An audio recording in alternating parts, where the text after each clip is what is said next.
Hey, yo, guys, just wanted to make a short video. It's when I had a gig. I was 19 years old then, man. I'm 48 now. I was in a band right here called Speed Christ, and we had a gig to open up for those guys, Cannibal Corpse. And, we were playing at a place, the last place we had played before that, it was, in Camden, New Jersey, well, Pensacola. It was a place called G. Wilkers, and, of course, like usual, I was totally, shit-faced. Because I would always drink before we would go on stage, especially if they had a bar right there and there was a bar right hooked up to the place. So I would, by the time I would get up on the set, I would usually be totally fucking smashed. But they got this guy to roadie for us. So that night, I guess I had left, whatever, I left after the gig, after I got, and whatever.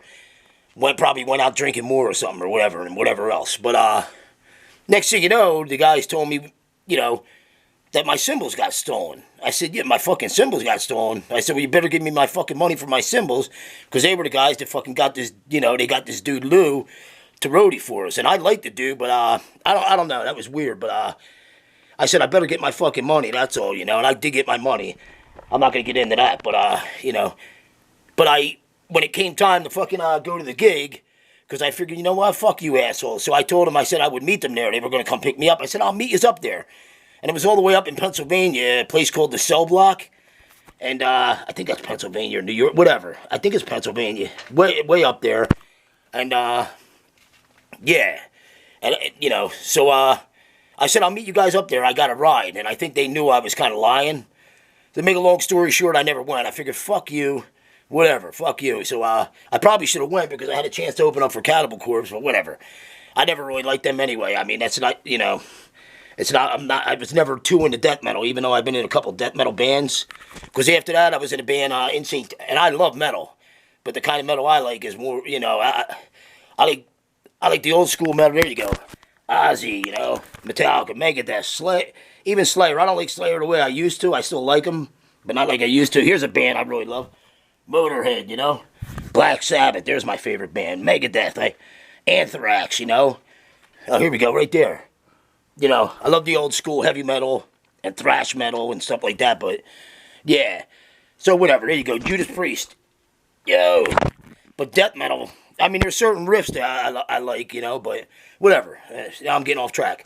But after those guys, I had joined this band because my buddy, who I was also in a band with over the years, different times, but he was telling me how they wanted me as a drummer, this band in Satanity.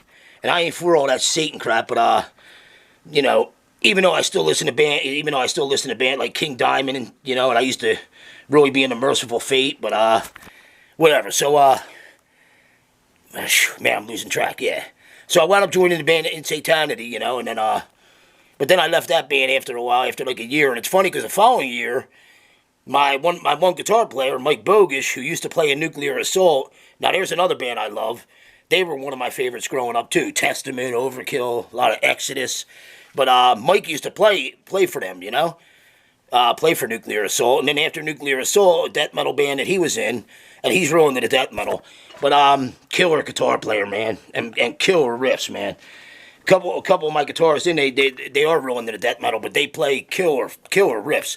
So what am I getting at? So yeah, make a long story short, like a year after I left that band in Satanity, he wound up touring with them. And then maybe almost 2 years ago now, a year and a half ago, I did a Nuclear Assault cover on the drums, and I put it up on YouTube.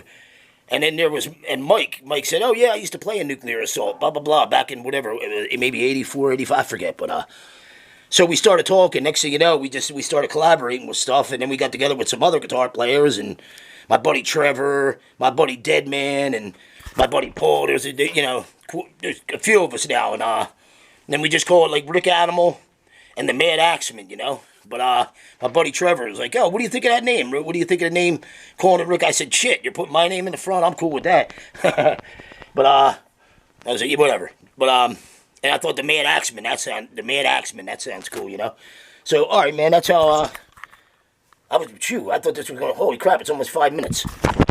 I thought I was going to talk for a minute. I turned it into a story, man. All right, I'm done.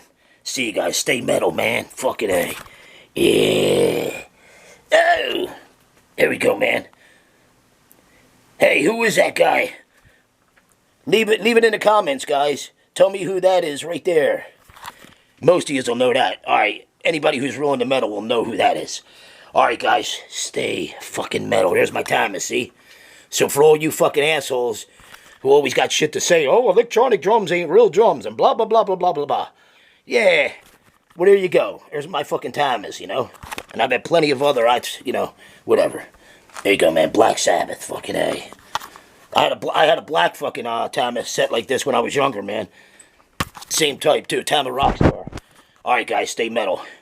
I wish I could have showed you the fucking giant fucking double bass I just had a few years ago. My place caught on fire when I wasn't there, and whatever, man.